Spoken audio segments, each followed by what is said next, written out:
Hello and welcome to the Teju classes. आप सभी का आपका अपना यूट्यूब चैनल तेजू क्लासेस में स्वागत है। पिछले क्लास में हम लोगों ने केमिस्ट्री का मॉडल सेट 2 का सेक्शन ए और सेक्शन बी का सॉल्यूशंस को देखा। इस वीडियो में हम लोग मॉडल सेट 2 का सेक्शन सी के सॉल्यूशंस को हम लोग देखेंगे। इससे पहले अगर आप इस चैनल पर नए हैं तो आप इस चैनल को सब्सक्राइब कर लें और इसके प्लेलिस्ट में जाइए और वहाँ पे जो वीडियो अपलोडेड है, यानी आपके जो टर्म 2 को लेकर के जो वीडियो अपलोडेड है, आप उसको देखिए। फिजिक्स का मॉडल सेट, तीनों मॉडल सेट का हिंदी और इंग्लिश मीडियम में अपलोडेड है।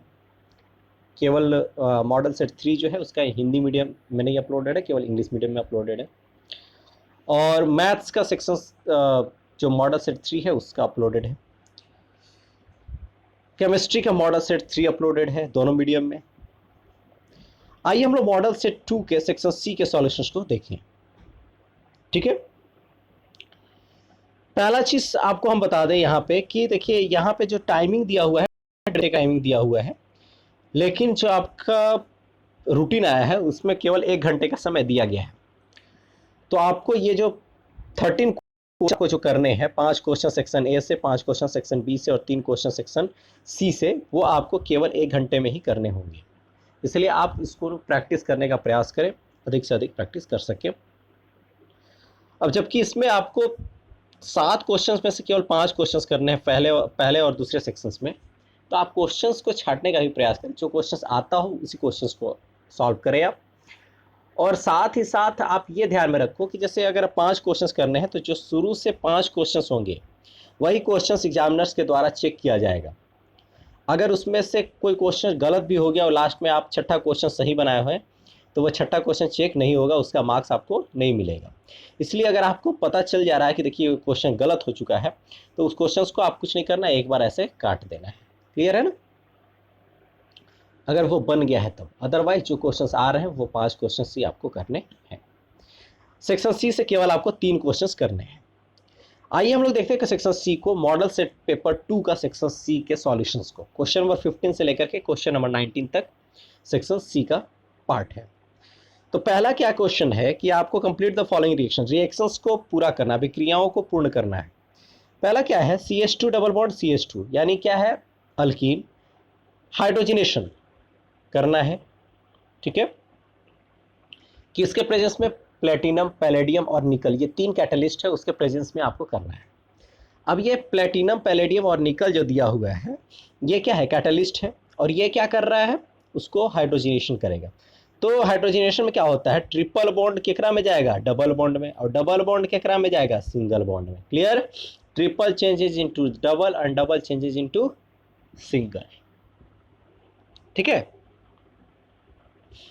अब क्या है, यहाँ पे जो डबल बॉन्ड है वो किस में चल जाएगा, सिंगल बॉन्ड में। तो क्या हो जाएगा, CH3 double bond, sorry CH3 single bond CH3, CH3 single bond CH3, ये क्या हो जाएगा, कंप्लीट द फॉलोइंग रिएक्शन में क्या हो जाएगा, जब अल्कीन का यानी इथीन का हाइड्रोजनेशन हुआ तो क्या दे देगा, इथेन दे देगा, अल्केन दे देगा। क्लियर है, समझ के होंगे।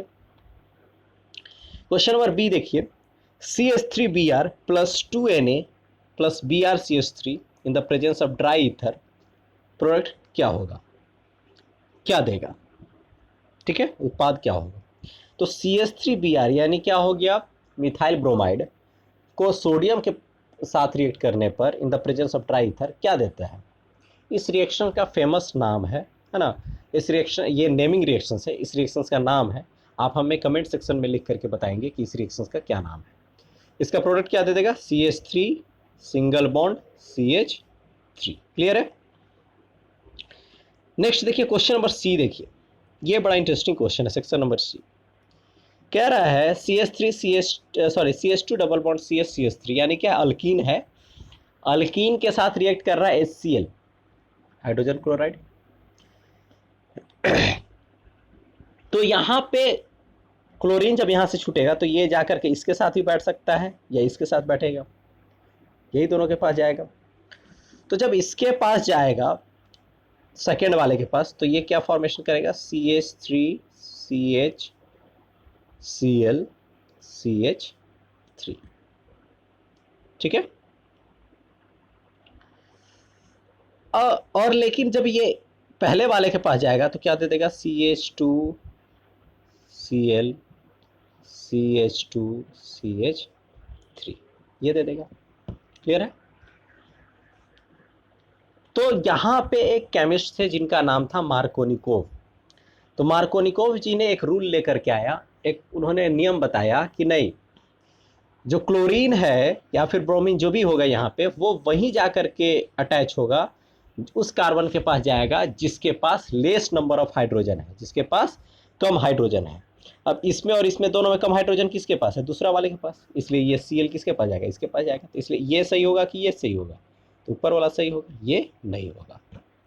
ये कब होगा, जब हाइड्रोजन पेरोक्साइड के प्रेजेंस में अगर हम लोग करेंगे तब ये होगा। कब, वो भी HCl की जगह पर HBr रहेगा तब। उसको बोलते हैं एंटी मार्कोनिकोव रूल। क्लियर है। नेक्स्ट हम लोग देखेंगे CH3CH2Cl प्लस KOH अल्कोहलिक क्या देगा। अब देखो, एक चीज हमेशा ध्यान में रखो, ये अल्कोहलिक बड़ा फैक्टर है। अगर ये अल्कोहलिक की जगह पर एक्वस होता तो ये Cl को हटा करके OH जा करके बैठ जाता और बन जाता अल्कोहल। लेकिन ये एक्वस ना होकर के क्या है, अल्कोहलिक है, इसलिए ये क्या बना देगा, CH2 डबल बॉन्ड CH2, एक H को खींच लेगा और ये जो सिंगल बॉन्ड है ना, अल्केन जो है वो कन्वर्ट हो जाएगा किस में, अल्कीन में। आई बात समझ में। तीसरा देखो CaC2 plus H2O calcium carbide, तो ये स्पेशल है किसका, CH ट्रिपल बॉन्ड CH यानी C2H2 का, यानी इथीन का। क्लियर है। और CaOH2 देगा, वो बाई प्रोडक्ट है, उसको याद करने की जरूरत नहीं है। तो क्या हो जाएगा यहाँ पे, CH2 double bond CH2 H2 के साथ हुआ तो CH3 CH3Br plus 2Na Br CH3 हुआ ड्राई ईथर, तो CH3 NaBr दे दिया। CH2 double bond CH3 plus HCl क्या दे देगा, CH3 दे देगा, है ना। CH3 KOH तो कौन दे देगा, CH2 डबल बॉन्ड CH2। और जब CH2 H2O के साथ हुआ तो क्या दे देगा, C2H2 दिया, CaOH2 बाई प्रोडक्ट के रूप में कैल्शियम हाइड्रोक्साइड निकल गया। क्लियर है।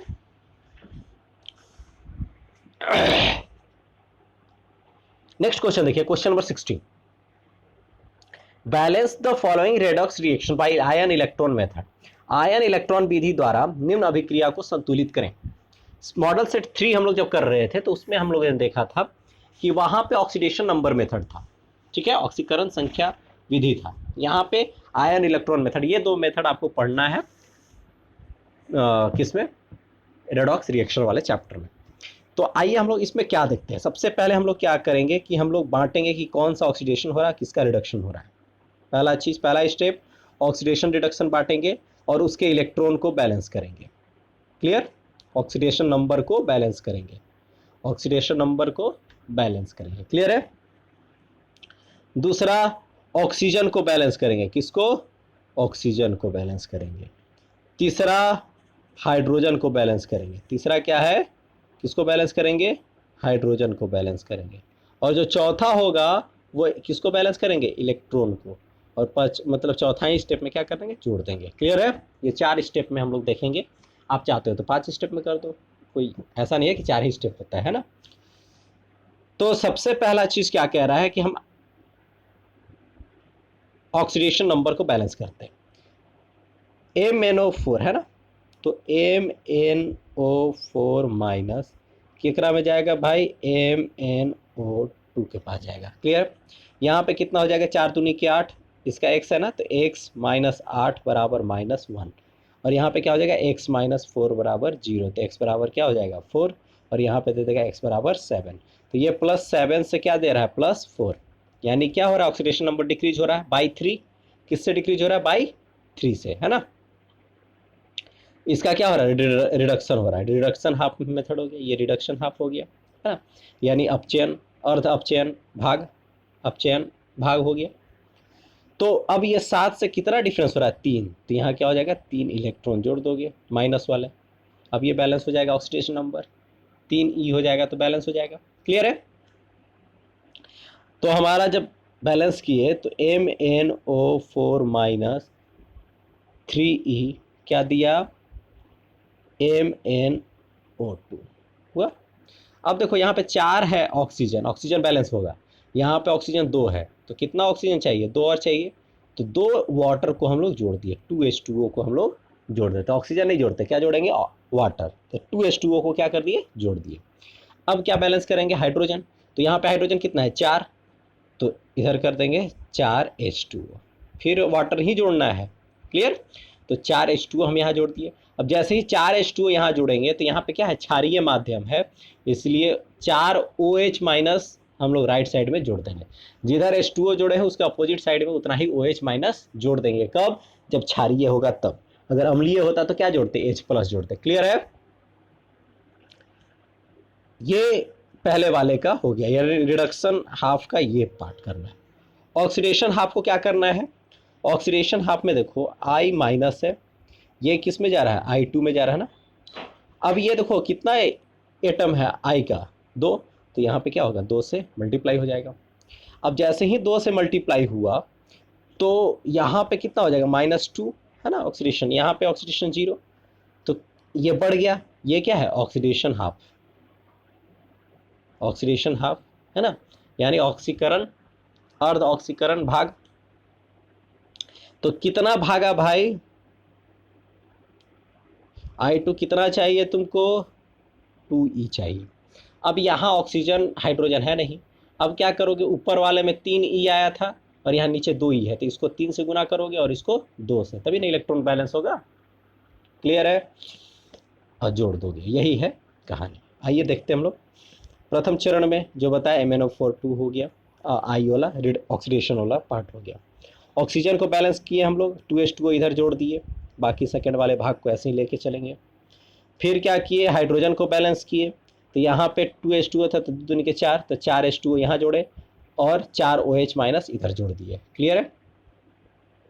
अब यहाँ पे 2E है तो इसमें 3 से गुना करेंगे, इसमें 2 से गुना करेंगे, अब इसमें 2 से गुना करेंगे तो 2MnO4 माइनस 2 तिहाई 6 और 2 चौके 8, 2MnO2, 2 दूनी के 4H2O और 2 चौके 8OH माइनस, यहाँ 3 से करेंगे तो 3 दूनी के 6Y माइनस 3I2 और 3 दूनी के 6, वही चीज़ है। अब यहाँ पे क्या है, 6E से क्या होगा, 6E घट जाएगा, कट जाएगा, 8H2O इधर 4H2O इधर आ जाएगा तो कितना बचेगा, 4H2O बच जाएगा, 6I बच गया, इधर 2MnO2 बचा, इधर 3I2 बचा और 8OH माइनस बचा, ये आपका फाइनल बैलेंस इक्वेशन हो गया, क्लियर है, ठीक है। आई होप इसको आप समझ गए होंगे। नेक्स्ट देखिए question number 17, find hybridization of central letter in the following species. इस स्पेसिस का आपको क्या करना है, हाइब्रिडाइजेशन फाइंड आउट करना है सेंट्रल लेटर। अब देखो BF3, अब हाइब्रिडाइजेशन तो आपको पढ़ना पड़ेगा कि कैसे हम लोग फाइंड आउट करते हैं, किस ऑर्बिटल में जाता है, लेकिन मोटा मोटी आप कैसे जान पाओगे कि हाइब्रिडाइजेशन कैसे निकलेगा, उसका एक फार्मूला है, उसको आप ध्यान में रखोगे तो आप आसानी से उसको निकाल लोगे, ठीक है। फार्मूला को देखते हैं, जो एटम की संयोजकता यानी वैलेंसी, ठीक है, तो संयोजकता जिसकी 1 होगी वो 1 लेंगे, जिसकी 2 होती है, डाई एटॉमिक जो होंगे 2 होगा, ठीक है। अच्छा आइए देखते हैं हम लोग कैसे इसको करते हैं।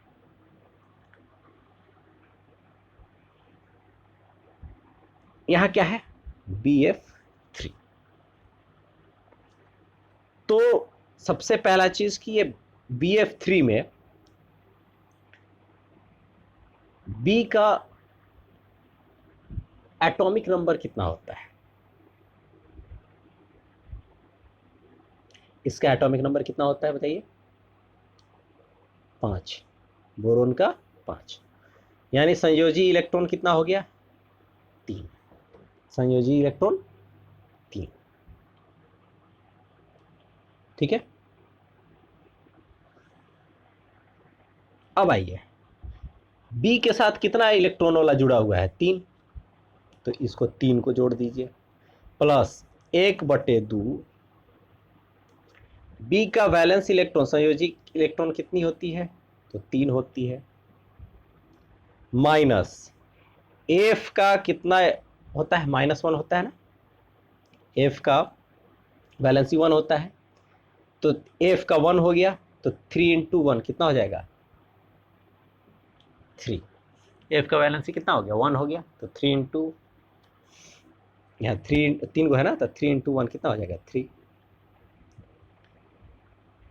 अगर केटायन और एनायन होता तो प्लस और माइनस होता, लेकिन नहीं है इस पर, मतलब चार्ज अगर रहता तो देखा जाता, तो क्या हो जाएगा, 3 + 0 कितना हो जाएगा, 3।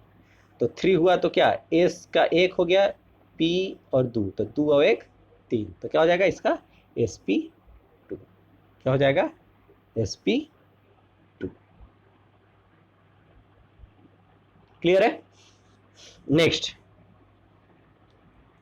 PCl5, वैसे ही देखो करके, इसमें कितना इलेक्ट्रॉन लगा हुआ है, 5 है ना। अब P क्या है, फास्फोरस। फास्फोरस का क्या होता है, एटॉमिक नंबर कितना होता है फास्फोरस का, बताइए।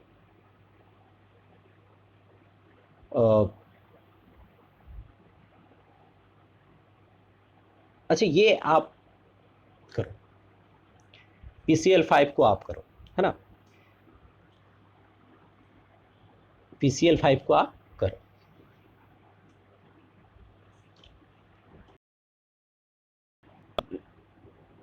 नेक्स्ट हम लोग SF6 देखेंगे, ठीक है। आप फास्फोरस का एटॉमिक नंबर बताएं और एटॉमिक नंबर -5 1/2, इसको करो आप, ठीक है। तो हमको बताओ फास्फोरस का एटॉमिक नंबर क्या होता है, अगर एटॉमिक नंबर पता होगा तो उसका क्या हो जाएगा, वैलेंस इलेक्ट्रॉन पता है, कर लोगे, अच्छे मान लो, चलो सोच लिए।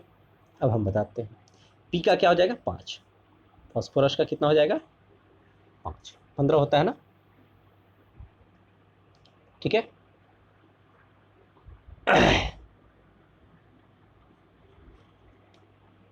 तो कितना हो जाएगा, 5 - 5 तो क्या हो जाएगा, 0, और ये बचेगा 5, तो 5 बचेगा, तो sp3, 3 और 1 4, और उसके बाद कहाँ जाएगा 5 डी, तो क्या हो जाएगा sp3d। क्लियर है।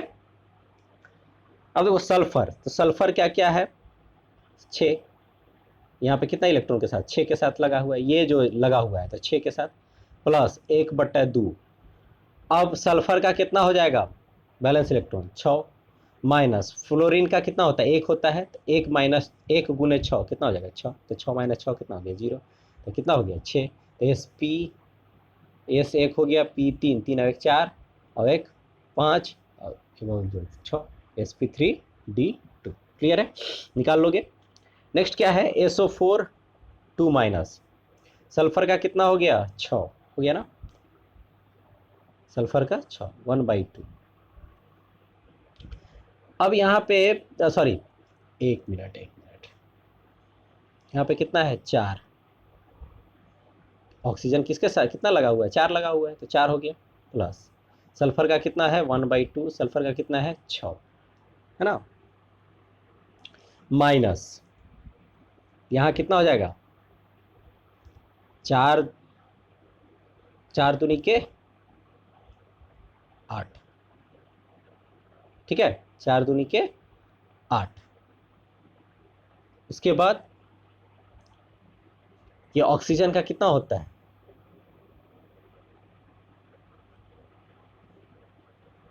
प्लस -2 हो गया ना, मतलब 2 हो गया तो माइनस लगाते ही हैं, 4 दूनी के 8 हो गया।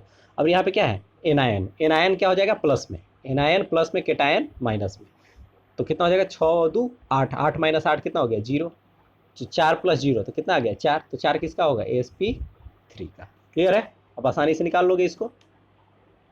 नेक्स्ट क्या है, NH4+, तो कितना, एन के साथ कितना हाइड्रोजन एटम है, तो 4 गो, 4 + 1/2, नाइट्रोजन का कितना हो जाएगा, 5, है ना, -4 और +1 है ना, तो -1 हो जाएगा, तो कितना हो जाएगा, ये पार्ट 0 आ जाएगा, तो कितना हो गया 4, कितना हो जाएगा sp3। क्लियर है। आई होप कि आप लोग हाइब्रिडाइजेशन को आप आसानी से निकाल पाओगे। नेक्स्ट क्वेश्चन नंबर 18 देखिए, enthalpies of formation of CO2 N2O N2O4 इतना -110 -393 81 9.7 किलो जूल पर मोल दिया हुआ है। Find del R H of the reaction N2O4 3CO N2O + 3CO2 का डेल एच आर आपको निकालना है, standard enthalpy of formation. Clear. अब एक चीज आप ध्यान में रखो, ये सब क्वेश्चन एकदम आसान क्वेश्चन है ना, न्यूमेरिकल्स कम समय में जल्दी बन जाएगा। तो N2O4 + 3CO N2O + 3CO2 है ना, तो क्या हो जाएगा, इसका इंथैल्पी प्लस इसका इंथैल्पी माइनस इसका इंथैल्पी माइनस इसका इंथैल्पी, यानी ये दोनों का इंथैल्पी जोड़ करके ये दोनों का इंथैल्पी को घटा देना है। तो HNO2 N2O + 3 कितना है, 3 है, तो 3HCO2 minus HN2O4 + 3HCO। Clear. अब HN2O कितना है, 81 है, प्लस सॉरी 3 × -393 माइनस 9.7 प्लस 3 × 110 है ना, तो माइनस माइनस प्लस 330 हो जाएगा, -9.7 सॉल्व कर देंगे, 1179 और यहाँ पे 81, तो माइनस माइनस वाला के जोड़ देंगे एक साथ है, ये दोनों को जोड़ दिए एक साथ है, तो क्या हो गया -1188.7 प्लस 330 + 81 कितना हो जाएगा 411, 411 में से मतलब ये माइनस प्लस तो माइनस हो जाएगा, इसको घटा देंगे तो कितना आ जाएगा 777.7 है ना, 777.7 किलो जूल, यही क्या हो जाएगा आंसर। क्लियर है। नेक्स्ट क्वेश्चन नंबर 19 देखिए, the following concentrations were obtained for the formation of NH3 from N2 and H2 at equilibrium at 500 kelvin. N2 का दिया हुआ इतना मोलरिटी, H2 का भी इतना मोलरता दिया हुआ है, NH3 का भी इतना 1.2 × 10⁻⁻10 m दिया हुआ है। ये m क्या है, मोल पर लीटर। क्लियर है। सॉरी। अब क्या देखकर निकालना है, इक्विलिब्रियम कांस्टेंट। तो इक्विलिब्रियम कांस्टेंट होता है क्या है, N2 + 3H2 बराबर क्या देता है 2NH3, यही ना देता है, बैलेंस कर दिए। तो इस टाइप ये क्या कहता है कि इक्विलिब्रियम कांस्टेंट क्या होता है, प्रोडक्ट का with each raise to the stoichiometric coefficient by reactants का N2 और H2 का कितना हो जाएगा 3 हो जाएगा, यहाँ पे बना हुआ है देखिए, वैल्यू पुट कर देंगे। NH3 का वैल्यू कितना दिया हुआ 1.2 × 10⁻2 का पावर 2 हो जाएगा, N2 का वैल्यू दिया हुआ 1.5 × 10⁻2 और H2 का वैल्यू दिया हुआ 3 × 10⁻2 का पावर, यहाँ पे 3 है तो 3 हो जाएगा। अब क्या करेंगे आप, सबसे पहले जो पावर है उसको सॉल्व करें, तो यहाँ पे 2 दूनी के -4 हो जाएगा 10⁻⁻4, यहाँ पे 10⁻2 और 3 दूनी के 6 -2 और -6 क्या हो जाएगा -8 हो जाएगा। ये दोनों का मल्टीप्लाई 1.2 × 1.2 और नीचे क्या हो जाएगा 1.5 × 27, तो 10⁻⁻4 से ये कट जाएगा तो कितना हो जाएगा 10⁻⁻4, ये 10⁻⁻4 ऊपर जाएगा तो क्या हो जाएगा 10⁻4 हो जाएगा, तो ये हो गया। 1.44 डिवाइडेड बाई 1.5 × 27, क्या करेंगे डिवाइड करेंगे तो कितना आएगा 0.035 × 10⁻4 है ना, इतना भी आंसर आप लिख सकते हैं लीटर स्क्वायर पर मोल स्क्वायर है ना। और नहीं तो आप क्या करोगे, इस डेसिमल को इधर इसको क्या करोगे बड़ा करोगे, तो इसको जब बड़ा करोगे तो इसको छोटा करना होगा, तो 2 डेसिमल इधर गया तो इसको 2 हटाओगे, तो 3.5 × 10⁻2 लीटर स्क्वायर पर mole square, that will be the answer. ठीक है, ये था क्वेश्चन नंबर 19। आपका ये सेक्शन सी यानी तीनों सेक्शन आपका कंप्लीट हो चुका है। मिलते हैं नेक्स्ट वीडियो में मॉडल सेट 1 को लेकर के। वीडियो को लाइक करें, कमेंट करें, शेयर करें अपने दोस्तों के बीच, और अगर आप इस चैनल पर नए हैं तो आप इस चैनल को सब्सक्राइब जरूर करें। Thank you for the watching.